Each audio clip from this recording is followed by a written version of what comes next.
Sir, ಒಂದ್ ನಿಮಿಷ. ನಮ್ ಪ್ರಶ್ನೆ ಇದೆ. ಫಾದರ್ ಆಫ್ ನೇಷನ್ ಇವಾಗ ಫ್ರೀಡಮ್ ಫೈಟಿಂಗ್ ಮಾಡ್ಬೇಕಾದಾಗ ಎಲ್ಲಾರು ಒಂದೇ ಅಲ್ವಾ? ಎಲ್ಲಾರು ಫಾದರ್ ಆಫ್ ನೇಷನ್ ಅಂತ ತಿಳ್ಕೊಂಡು ಎಲ್ಲಾರು ಒಂದ್ ನಿಮಿಷ ಸರ್, ಒಂದ್ ನಿಮಿಷ ನೀವು ರೆಸ್ಪೆಕ್ಟ್ ಮಾಡ್ತೀನಿ. ಗಾಂಧೀಜಿ ಅವರು ಎಲ್ಲದಕ್ಕೂ ಫಾದರ್ ಆಫ್ ನೇಷನ್ ಆದಾಗ ನಿಮ್ಗೂ ಫಾದರ್ ಆಫ್ ನೇಷನ್, ನಮಗೂ ಫಾದರ್ ಆಫ್ ನೇಷನ್. ಅವ್ರನ್ನ ತೆಗೆದ್ರು ನಮಗೂ ಉಪಯೋಗ ಇಲ್ಲ, ನಿಮ್ಗೂ ಉಪಯೋಗ ಇಲ್ಲ. ಅದಕ್ಕೆ ಇವಾಗ ಯಾಕೆ ತೆಗಿತಾ ಇದಾರೆ ಅದನ್ನ?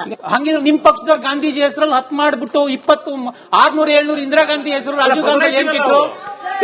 ಅವ್ರು ಕಾಂಗ್ರೆಸ್ ಅವ್ರಿ ಅಧಿಕೃತ. ಯಾಕೆ ಮಾಡ್ಲಿಲ್ಲ? ಅದು ಏನ್ ಗಾಂಧೀಜಿಗಿಂತ ಜಾಸ್ತಿ ನಿಮ್ ಇಂದಿರಾ ಗಾಂಧಿ ರಾಜೀವ್ ಗಾಂಧಿ ಕೊಡುಗೆ ಇದೆಯಾ? ಗಾಂಧೀಜಿ ರಾಷ್ಟ್ರ ಫಾದರ್ ಆಫ್ ನೇಷನ್ ಅಂತ ಎದೆ ತಟ್ಕೊಂಡು ಹೇಳ್ತೀರಿ. ಅವ್ರ ಹೆಸರಲ್ಲಿ ಒಂದು 10 ಯೋಜನೆ ಮಾಡಕ್ಕಾಗ್ಲಿಲ್ಲ. ರಾಜೀವ್ ಗಾಂಧಿ, ಇಂದಿರಾ ಗಾಂಧಿ ಹೆಸರು ಕೊಡುಗೆ ಇದೆ, ಅದ್ರ ಹೆಸರು ಮಾಡಕ್ಕಾಗಲ್ಲ. ಕಾಂಗ್ರೆಸ್ ಕಾಲದಲ್ಲಿ 2001ರಿಂದ 2014 ತನಕ ಕಾಂಗ್ರೆಸ್ ಈ ಮನ್ರೇಗಾ, ನರೇಗಾ ಇದೇನ್ ಮಾಡ್ಕೊಂಡು ಬಂತಲ್ಲ, ಆ ಯೋಜನೆಗಳಲ್ಲಿ ಮಾಡಿದ ಭ್ರಷ್ಟಾಚಾರದ ಪ್ರಮಾಣ ಹೇಗಿತ್ತಂದ್ರೆ, ನೀವು ಆಧಾರ್ ಅನ್ನ ನಿಮ್ಮ ಲೇಬರ್ ಕಾರ್ಡ್ ಲಿಂಕ್ ಮಾಡಿದಾಗ 73 ಲಕ್ಷ ಜನ ಅಷ್ಟೇ ಸಿಕ್ಕಿದ್ದು ಅಥೆಂಟಿಕ್, ಅಂದ್ರೆ ಅಧಿಕೃತವಾಗಿ ಇರುವಂತಹ ವ್ಯಕ್ತಿ. ಉಳಿದಿದ್ದೆಲ್ಲವೂ ಬೇನಾಮಿಯೇ. ನಿಮ್ದೇ ರಾಜೀವ್ ಗಾಂಧಿ ಹೇಳ್ತಾ ಇದ್ರಲ್ಲ ಮೇಡಮ್, ನಿಮ್ ಪ್ರಧಾನಿ ಅವರೇ, ನಾನು 100 ರೂಪಾಯಿ ಕೊಟ್ರೆ 10 ರೂಪಾಯಿ ಮಾತ್ರ ಕೇಳ್ತಾ ಇದ್ರ ರಾಜೀವ್ ಗಾಂಧಿ. ಅದೇ ತರ ಅಕ್ಷರಶಃ ಹಾಗೆ ಆಗ್ತಾ ಇತ್ತು. ಬರೇ 70 ಲಕ್ಷ. ಅದೇ 2014 ಮೇಲೆ ಮೋದಿ ಸರ್ಕಾರ ಬಂದಾಗ 12.5 ಕೋಟಿ ಅಧಿಕೃತ ಬಡವರಿಗೆ ಹೋಯ್ತದು. ಅಧಿಕೃತ ವಿತ್ ಆಧಾರ್ ಸೀಡಿಂಗ್. ನೀವು RTI ಆಗಿ ತಗೊಳ್ಳಿ, ನಾನು ಮಾತು ನಮ್ದೇ ಇದ್ರೆ ನೀವು RTI ಆಗಿ ತಗೊಳ್ಳಿ, ಕೇಂದ್ರ ಸರ್ಕಾರದಿಂದ ತಗೊಳ್ಳಿ, ನೀವು RTI ಹಾಕಿ. ನೀವು ಕೆಲಸ ಮಾಡಿದಿರಲ್ಲ, ಎಷ್ಟು ಮಾಡಿದ್ದಾರೆ ಅನ್ನೋದಕ್ಕೆ ಜಿಯೋ ಟ್ಯಾಗಿಂಗ್ ಇರಲಿಲ್ಲ. ನಮ್ಮ 2014 ಮೇಲೆ 65-66 ಕೋಟಿ ಈ ತರದ್ದು ಕೆಲಸಗಳಿಗೆ ಜಿಯೋ ಟ್ಯಾಗ್ ಮಾಡ್ತು. ಎಲ್ಲಿ ಮಾಡಿದ್ದಾರೆ, ಹೆಂಗ್ ಮಾಡಿದ್ದಾರೆ ನಿಮಗೆ ಗೊತ್ತಾ? ಇದೇ ನಮ್ಮ ಕರ್ನಾಟಕದಲ್ಲೇ, ಉತ್ತರ ಕರ್ನಾಟಕದಲ್ಲಿ ಒಂದ್ ಕಡೆ ನ್ಯಾಷನಲ್ ನ್ಯೂಸ್ ಆಗಿತ್ತು. ಮನ್ರೇಗಾಕ್ಕೆ ಕೂಲಿ ಕೊಡಬೇಕಾದ್ರೆ ಒಬ್ಬ ಗಂಡಸಿಗೆ ಹೆಂಗಸಿನ ಸೀರೆ ಉಟ್ಟು ಕೂಲಿ ಕೊಟ್ರು. ನಮ್ಮ ಸರ್ಕಾರ ಇವತ್ತಿನವರೆಗೆ ತನಿಖೆ ಮಾಡಿಲ್ಲ. ಇಂಟರ್ನ್ಯಾಷನಲ್ ನ್ಯೂಸ್ ಆಯ್ತು. ಗಂಡಸಿಗೆ ಹೆಂಗಸಿನ ಸೀರೆ ಉಟ್ಟು ಅಂತ ಪ್ರಮಾಣದ ಕಣ್ಣಿಗೆ ಕಾಣುವಂತ ನಿಮ್ಗೆ ಭ್ರಷ್ಟಾಚಾರಗಳಾಗ್ತಿದ್ವು ಮೇಡಮ್. ಅಂತ ಭ್ರಷ್ಟಾಚಾರಗಳನ್ನು ತಡೆಯೋದಕ್ಕೆ ಡಿಜಿಟಲ್ ಫ್ರೇಮ್ವರ್ಕ್ ಮಾಡಿದ್ದಾರೆ. ನಾವು ಆ ಯೋಜನೆ ಹೆಸರು ಚೇಂಜ್ ಮಾಡ್ಬಿಟ್ರು, ಈ ಯೋಜನೆ ಹೆಸರು ಚೇಂಜ್ ಮಾಡ್ಬಿಟ್ರು ಅಂತ ಗುದ್ದಾಡ್ತಾ ಇದೀವಿ. ಆದರೆ ಇಷ್ಟು ಯೋಜನೆಗಳು ತಂದ್ರಲ್ಲ, ಆ ಯೋಜನೆಯಿಂದ ಯಾರಿಗ ಲಾಭ? ನಮ್ಮ ಗ್ರಾಮೀಣ ಪ್ರದೇಶದಲ್ಲಿರುವಂತ ಎಲ್ಲಾ ಬಡವರಿಗೂ ಲಾಭ ಇದೆಯಾ? ಈ ಯೋಜನೆಗಳಿಂದ ಭ್ರಷ್ಟಾಚಾರ ಹೆಚ್ಚುತ್ತಾ ಇದೆಯಾ, ಕಡಿಮೆ ಆಗ್ತಾ ಇದೆಯಾ?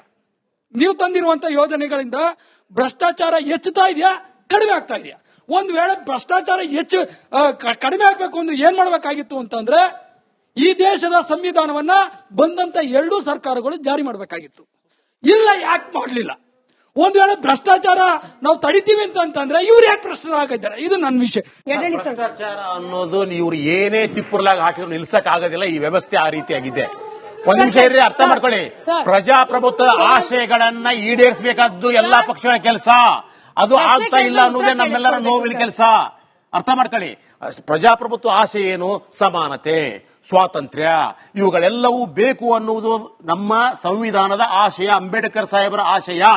ಅದನ್ನು ನೆರವೇರಿಸಲಿಕ್ಕೆ, ಇವು ಅನುಷ್ಠಾನ ಮಾಡಲಿಕ್ಕೆ ಇರತಕ್ಕಂಥ ಪಕ್ಷಗಳು ಅವುಗಳು ಯಾವ ಮಾಡ್ತಾ ಇಲ್ಲ ಅನ್ನುವ ನೋವು ನಿಮ್ಮದು, ಆ ನೋವು ನನ್ನದು ಸಹಿತ. ಸೊ ಆದ್ದರಿಂದ ಇಲ್ಲಿರ್ತಕ್ಕಂಥದ್ದು ಏನು, ಈ ಉದ್ದೇಶ ಇಷ್ಟೇ.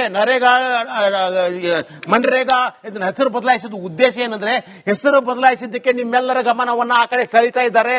ಆದ್ರೆ ಇಲ್ಲಿ ಆಗಿರ್ತಕ್ಕಂಥದ್ದು ಬೇರೆ. ಇವಾಗ ಹೇಳ್ತಾ ಇದ್ದೀನಿ, ಪಶ್ಚಿಮ ಬಂಗಾಳದಲ್ಲಿ ಭ್ರಷ್ಟಾಚಾರ ಮಾಡಿದ್ರು ಅಂತ ಇಡೀ ಯೋಜನೆ ನಿಲ್ಲಿಸ್ಬಿಟ್ರು. ಇದು ಸಹಿತ ಕೇಂದ್ರ ಸರ್ಕಾರದ ವಿವೇಚನೆ ಮೇಲೆ ಅನುದಾನ ಬಿಡುಗಡೆ ಆಗಬೇಕು ಅಂತಿದೆ ಇವಾಗ. ಅದರ್ಥ ನಾಳೆ ಕರ್ನಾಟಕದಲ್ಲಿ ಏನಾದ್ರೂ ಬೇರೆ ಬಿಜೆಪಿಯೇತರ ಪಕ್ಷ ಇದ್ರೆ ಇಲ್ಲಿ ಭ್ರಷ್ಟಾಚಾರ ಆಗ್ತಾ ಇದೆ, ಆದ್ರಿಂದ ಈ ಯೋಜನೆ ನಿಲ್ಲಿಸ್ಬಿಡ್ತೀನಿ. ನಮಸ್ಕಾರ, ನನ್ನ ಹೆಸರು ಚಾರ್ಲ್ಸ್ ಅಂತ, ನಾನು ಅಂಬೇಡ್ಕರ್ವಾದಿ. ನಂದು ಪ್ರಶ್ನೆ ಬರೀ ಈ ರಾಜಕೀಯ ಕಾರಣ ಇಬ್ರಿಗೂ, ಕಾಂಗ್ರೆಸ್ಗೂ ಸರಿ ಬಿಜೆಪಿಗೆ, ಬರೀ ಓಟ್ ಮಾತ್ರ ನಾವು ಅಂಬೇಡ್ಕರ್ ಬೇಕು, ದಲಿತರು ಬೇಕು. ಯಾವ್ದಾದ್ರು ಯೋಜನೆಯಲ್ಲಿ ದಲಿತರು, ಕ್ರಿಶ್ಚಿಯನ್ಸ್, ಮುಸ್ಲಿಮ್ಸ್ ಹೆಸರಿಗೆ ನಿಮ್ಗೆ ಧೈರ್ಯ ಇದೆಯಾ? ದಮ್ ಇದೆಯಾ? ಆಗುತ್ತಾ? ಕಾಂಗ್ರೆಸ್ ಅಂಬೇಡ್ಕರ್ ಅವರು ತೀರ್ ಹೋದಾಗ ಅವರು ಹೆಣ ಸುಡೋದಕ್ಕೂ ಜಾಗ ಕೊಡ್ಲಿಲ್ಲ ದೆಹಲಿಯಲ್ಲಿ. ಹೇಳ್ತೀನಿ ಕೇಳಿ ಅಣ್ಣ, ಪೂರ್ತಿ ಪ್ರಶ್ನೆ ಕೇಳಿದ್ಮೇಲೆ ಉತ್ತರ ಕೊಡೋದು. ನಿಮ್ ಪ್ರಶ್ನೆ ತಾಳ್ಮೆಯಿಂದ ಕೇಳಿದ್ದೀನಿ, ಗೌರವದಿಂದ ಕೇಳಿದ್ದೀನಿ. ನನಗೆ ಉತ್ತರ ನೀವು 10 ವಾಕ್ಯದ ಎಸ್ಸೆ 24 ಪ್ರಶ್ನೆ ಕೇಳ್ಬಿಟ್ಟು 1 ವಾಕ್ಯದಲ್ಲಿ ಉತ್ತರ ಕೊಡಿ ಅಂದ್ರೆ ಹೆಂಗೆ? ಕೊಡ್ತೀನಿ ನಾನು, ತಾಳ್ಮೆ ಇರಲಿ, ಕೇಳಬೇಕು ಪ್ಲೀಸ್. ಸುಳ್ಳು ಉತ್ತರ ಕೊಡ್ಬೇಡಿ ಪ್ಲೀಸ್. ಈಗ ಸರ್ ಒಂದ್ ನಿಮಿಷ ಈಗ ಇಲ್ಲ ಇವರೇ ಇದ್ದಾರೆ. ಅಂಬೇಡ್ಕರ್ ಅವ್ರನ್ನ ಕಾಂಗ್ರೆಸ್ ಈ ಚುನಾವಣೆಯಲ್ಲಿ ಸೋಲಿಸ್ತು, ಅವರ ಅಂತ್ಯ ಸಂಸ್ಕಾರಕ್ಕೆ ಜಾಗ ಕೊಡ್ಲಿಲ್ಲ. ನಾನು ಫ್ಯಾಕ್ಚುಲಿ ಕರೆಕ್ಟ್ ಇದ್ರೆ ಸಾಹೇಬ್ರು ಇದ್ದಾರೆ, ಅವ್ರು ಕರೆಕ್ಟ್ ಮಾಡ್ಲಿಲ್ಲ. ಹೇಳ್ರಿ ಅರ್ಥ ಆಯ್ತಾ? ಆಮೇಲೆ ಅಂಬೇಡ್ಕರ್ ಅವ್ರು ಹುಟ್ಟಿದ ಊರು, ಹುಟ್ಟಿದ ಮನೆ, ಅವ್ರ ದೆಹಲಿಯಲ್ಲಿ ಇದ್ದ ಮನೆ, ಈ ಅವರು ದೀಕ್ಷೆ ತಗೊಂಡ ಜಾಗ ಬೌದ್ಧ ಧರ್ಮದ್ದು, ಆಮೇಲೆ ಲಂಡನ್ ನಲ್ಲಿ ಅವ್ರು ಏನು ಇದ್ರು ಆ ಜಾಗಗಳನ್ನೆಲ್ಲ ಪಂಚತೀರ್ಥ ಅಂತ ಅಭಿವೃದ್ಧಿ ಮಾಡಿದ್ದು ಬಿಜೆಪಿ ಸರ್ಕಾರ ಬಂದ್ಮೇಲೆ ಮೋದಿ ಅವರು ಮಾಡಿದ್ದು. ಪಂಚತೀರ್ಥ ಅಂದ್ರು, ತೀರ್ಥಕ್ಷೇತ್ರ ಅಂದ್ರು ಅದನ್ನ. ಇಷ್ಟ ಆದ್ಮೇಲೆ ಇವತ್ತು ಬಿಜೆಪಿಯಲ್ಲಿರುವ ಯಾವುದೇ ಯೋಜನೆಗಳನ್ನ ನೀವು ಜಾತಿಯಿಂದಾಗ್ಲಿ ಧರ್ಮದಿಂದ ಆಗ್ಲಿ ಅಥವಾ ಇನ್ಯಾವುದೇ ವರ್ಣಾಶ್ರಮ ಅಂತಿರಲ್ಲ, ಇದು ಯಾವುದ್ರಲ್ಲೂ ಭೇದ ಭಾವ ಇಲ್ಲ. ಪ್ರಪಂಚ ಸಂವಿಧಾನ ಅಡಿಯಲ್ಲಿ ಯಾರೆಲ್ಲ ಅದಕ್ಕೆ ಅರ್ಹರೋ ಅವ್ರೆಲ್ಲರಿಗೂ ಎಲ್ಲಾ ಯೋಜನೆಗಳು ಸಿಕ್ಕಿದಾವೆ. ಈಗ ಟಾಯ್ಲೆಟ್ ಕಟ್ಟಿದಾರಲ್ಲ, ಇದರಲ್ಲಿ ಯಾರಿಗೆ ಯಾವ ದಲಿತರಿಗೆ ಡಿನೈ ಮಾಡಿದ್ದಾರೆ, ಯಾವ ಮುಸ್ಲಿಮರಿಗೆ ಡಿಲೈಟ್ ಮಾಡಿದ್ದಾರೆ, ಯಾರಿಗೆ ಹೇಳಿದ್ದಾರೆ? ಯಾರಿಗೆ ಕೊಟ್ಟಿಲ್ಲ? ನರೇಗಾ ಯೋಜನೆಗೆ ಸಂಬಂಧಪಟ್ಟಂಗೆ ಹಳ್ಳಿಗಳಲ್ಲಿ ಬಡವರಿಗೆ ಯಾವುದೇ ರೀತಿ ಕೆಲಸ ಕೊಡದೇನೆ JCB ಮಿಷನ್ಗಳನ್ನ ಬಳಸ್ಕೊಂಡು ಹಣವನ್ನ ಕಾಂಗ್ರೆಸ್ ಮತ್ತು ಬಿಜೆಪಿ ಲೀಡರ್ ಪಂಚಾಯತಿ ಮಟ್ಟದಿಂದ MLA MP ಮಟ್ಟದವರೆಗೂ ಇರ್ತಕ್ಕಂಥ ಲೀಡರ್ಗಳು ಲೂಟಿ ಮಾಡ್ತಿದ್ದಾರೆ.